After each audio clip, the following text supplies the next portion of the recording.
Ya, tolong dengarkan. Antum lihat di halaman 50.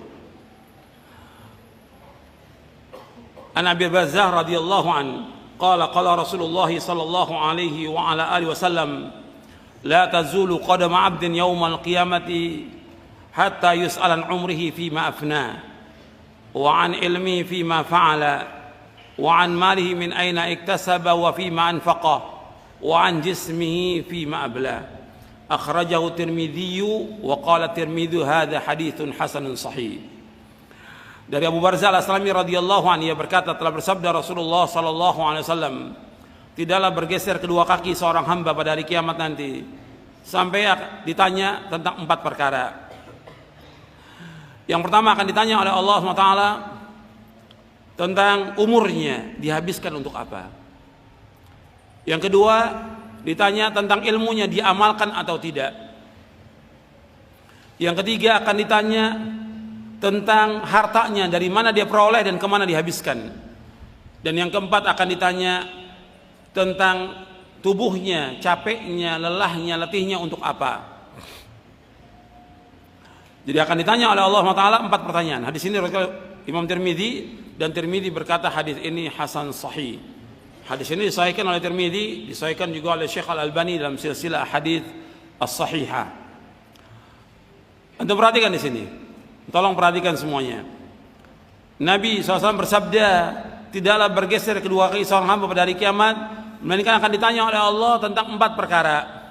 Yang pertama akan ditanya tentang masalah umur. Kalau bicara soal umur, berarti bicara soal waktu. Allah akan tanya tentang umur kita, berarti waktu kita dihabiskan buat apa? Keseharian kita 24 jam ini akan ditanya oleh Allah waktu kita.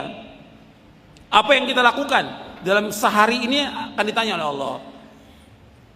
Apakah dia dagang, dia kerja, dia belajar, dia sholat berjamaah, dia baca buku, baca Quran, dia berbuat baik pada orang tuanya, atau berbuat baik kepada manusia, akan ditanya untuk apa waktunya. Atau buat yang lain, buat jalan-jalan, buat ngobrol, buat nonton, buat yang lain yang gak ada manfaatnya. Akan ditanya oleh Allah, waktu itu digunakan buat apa? Karena akan ditanya oleh Allah, waktu itu untuk apa kita habiskan? Waktu yang Allah berikan kepada kita dalam sehari 24 jam. Kalau kita 8 jam untuk tidur, 8 jam untuk kerja umpamanya, 8 jam lagi akan ditanya oleh Allah. Kita sholat 5 waktu, paling habis 1 jam. Kalau kita betul-betul khusyuk sholatnya 10 menit, ditambah dengan sholat sunat, cuma 1 jam. Tinggal tanya lagi 7 jam buat apa itu? Buat belajar, baca buku, akan ditanya oleh Allah. Untuk apa waktu itu? Akan ditanya. Itu yang pertama. Yang kedua akan ditanya oleh Allah SWT tentang ilmunya, diamalkan atau tidak. Antum menuntut ilmu, antum belajar, diamalkan atau tidak. Dan tadi sudah saya jelaskan dalam muqaddimah bahwa kita nuntut ilmu ini sampai kapan? Nuntut ilmu sampai kapan kita? Sampai mati. Perhatikan itu. Kata Imam Ahmad bin Hanbal, Imam Abdullah ibn Mubarak, dan imam yang lain rahimahumullah, ketika mereka ditanya, wahai para imam, sampai kapan kita nuntut ilmu? Ila an amut, sampai aku mati. Sampai kapan nuntut ilmu? Ila an adkhulal qabra, sampai saya masuk liang kubur. Sampai mati nuntut ilmu. Makanya kita belajar terus, nggak boleh berhenti. Saya dan antum sama sebagai penuntut ilmu, wajib belajar, wajib menuntut ilmu. Paling tidak kita baca buku 4 jam dalam sehari, minimal 4 jam kita baca. Kita mengkaji Al-Quran, hadis Nabi, buku-buku para ulama, baca 4 jam. Kemudian kita amalkan, karena ilmu untuk diapakan? Diamalkan. Allah menyebutkan tentang iman wa amilus shalihat, iman wa amilus shalihat, amal saleh terus, iman amal saleh, iman amal saleh. Dan kata Abdullah bin Mas'ud radhiyallahu an, kata Abdullah bin Mas'ud, ta'allamu fa idza 'alimtum fa'malu. Belajarlah kalian, kalau kalian sudah belajar, amalkan. Ilmu untuk diamalkan, bukan untuk koleksi ilmu. Terus amalkan ilmu ini sampai kita diwafatkan oleh Allah. Syaratnya dalam kita beramal, beribadah 2. Yang pertama ikhlas, yang kedua apa? Ittiba. Ikhlas dan ittiba. Ini harus kita amalkan ilmu kita. Akan ditanya seorang dai, seorang ustadz, seorang guru, seorang talibul ilm, akan ditanya ilmunya diamalkan atau tidak. Kita untuk amalkan ilmu ini. Karena apa? Allah akan memberikan sorga, ganjaran sorga kepada orang yang berilmu atau orang yang beramal. Saya ulangi lagi, perhatikan, Allah memberikan ganjaran sorga kepada orang yang berilmu atau beramal. Beramal. Allah sebutkan, tilkal jannatul lati urithumuha bima kuntum ta'malun. Tilkal jannatul lati urithumuha bima kuntum ta'malun. Itulah surga yang diwariskan kepada kalian dengan sebab apa yang kalian amalkan. Allah akan membalas dengan jazaan bima kanu ya'malun. Allah membalas apa yang mereka amalkan, bukan yang mereka ketahui. Amalkan. Yang dilihat oleh Allah amal kita. Makanya nih, ilmu itu diamalkan atau tidak. Kemudian yang ketiga, harta dari mana diperoleh dan kemana dihabiskan. Allah akan tanya, harta kita ini dari mana? Halal atau haram atau syubhat atau habis minta-minta atau utang nggak bayar atau yang lain, akan ditanya oleh Allah, harta itu dari mana? Lagi orang-orang yang korupsi akan ditanya oleh harta itu dari mana dia dapat? Karena semua milik Allah dan Allah akan tanya dari mana diperoleh? Apakah dari yang halal ataukah dari yang haram? Nabi sudah ingatkan dalam hadis yang sahih yang diriwayatkan oleh Imam Bukhari, kata Nabi, sayati 'alan nasi zamanun la yubalil mar'u min aina akhadhal mal am min halalin am min haramin, akhrajahu al-Bukhari. Kata Nabi, nanti akan datang satu zaman orang tidak peduli lagi dari mana dia peroleh harta, apakah dari yang halal ataukah dari yang haram. Akan ditanya oleh Allah, harta itu dari mana? Kalau dari yang haram, dari yang syubhat, maka yang pantas bagi orang itu neraka. Kalau dari yang haram atau yang syubhat, bagi orang itu yang pantas neraka. Kata Nabi, kullu jasadin nabata min suhtin fannaru aula bih. Setiap jasad, setiap tubuh yang tumbuh dari yang haram, maka neraka lebih tepat bagi dia. Hati-hati itu. Dari mana kita peroleh harta itu? Kemudian perhatikan lagi, kemana dihabiskan harta itu? Dua, dihabiskan untuk apa? Dari mana dia cari nafkahnya, halal atau haram, di mana dia peroleh harta itu, kemudian di mana dihabiskan? Apakah untuk dia memberikan nafkah kepada istrinya, orang tuanya, dia untuk yang baik, untuk ketaatan, apakah untuk bid'ah, untuk syirik, untuk maksiat, akan ditanya harta ini dihabiskan buat apa? Harta ini dihabiskan untuk apa? Karena pada hakikatnya harta itu milik Allah, bukan milik kita. Kemudian yang keempat, jasadnya kita, capeknya, lelahnya kita untuk apa? Apakah capeknya kita dengan nuntut ilmu, mengajar, berdakwah, sholat, tahajud, ibadah, baca Quran, bermunajat kepada Allah? Apakah capeknya kita untuk perbuatan atau kegiatan-kegiatan yang sia-sia? Akan ditanya oleh Allah. Capeknya kita, badan kita ini untuk apa?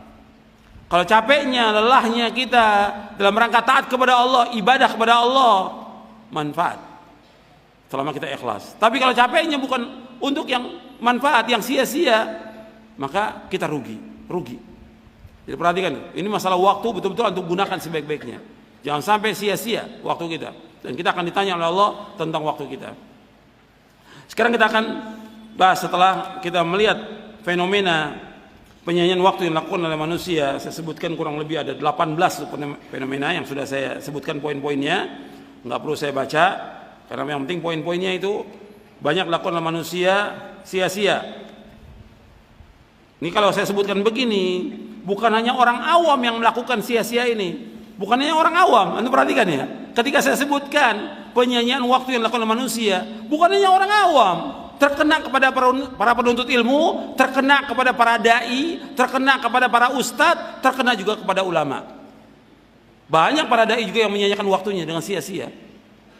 Seperti yang saya contohkan, kita masuk lembaga-lembaga dakwah atau pondok, bukannya dia sibuk dengan ilmu, sibuk dengan baca, sibuk dengan zikir, sibuk dengan bermanfaat, apa? Dengan baca koran, ngobrol yang sia-sia.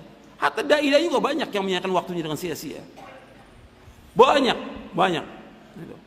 Makanya kita harus betul-betul menghargai waktu ini. Kita akan ditanya tentang waktu kita. Jangan sampai ada waktu yang terbuang dengan sia-sia.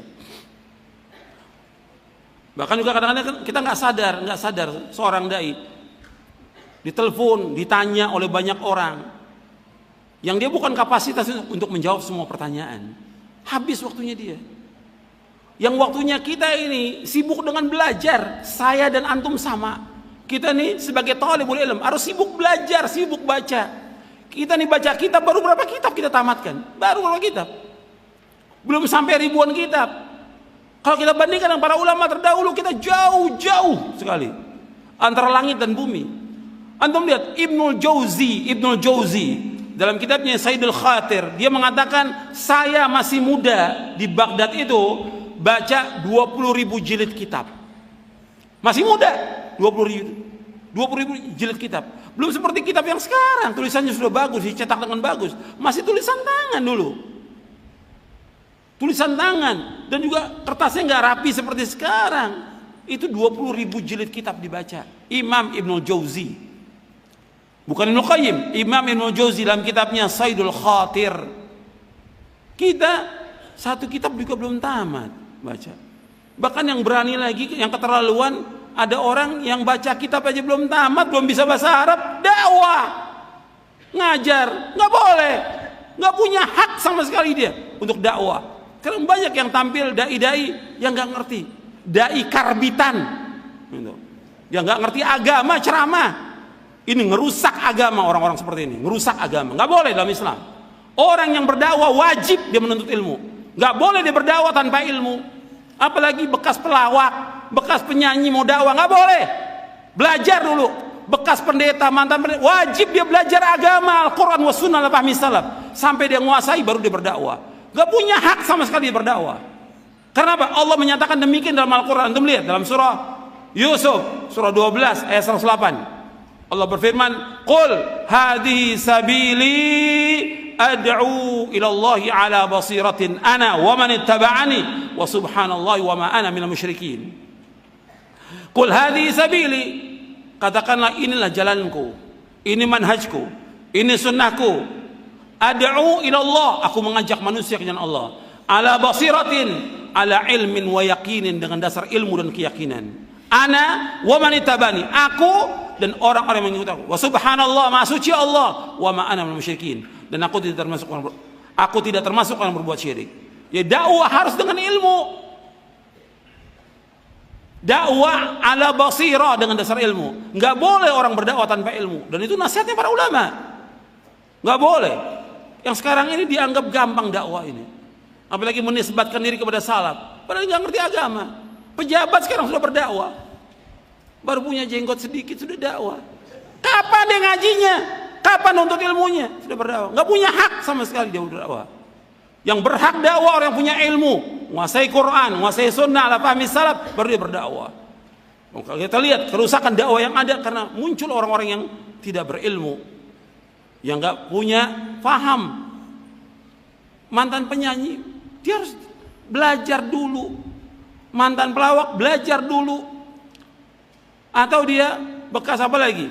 Pendeta, belajar.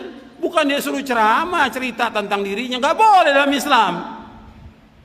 Perbuatan dosa dia wajib dia tutup, nggak boleh ceritakan pada manusia. Karena Nabi menyebutkan, kullu ummati mu'afan ilal mujahirin. Setiap umatku akan diampunkan dosanya kecuali yang mujahir. Mujahir artinya orang-orang terang-terangan berbuat dosa. Tadi malam dia berbuat dosa, Allah sudah tutup, dia ceritakan lagi pada orang lain. Perbuatan dia yang lalu tutup, nggak boleh ceritakan pada orang lain, nggak boleh dalam Islam. Tutup, tobat kepada Allah dengan taubatan nasuha, belajar agama ini.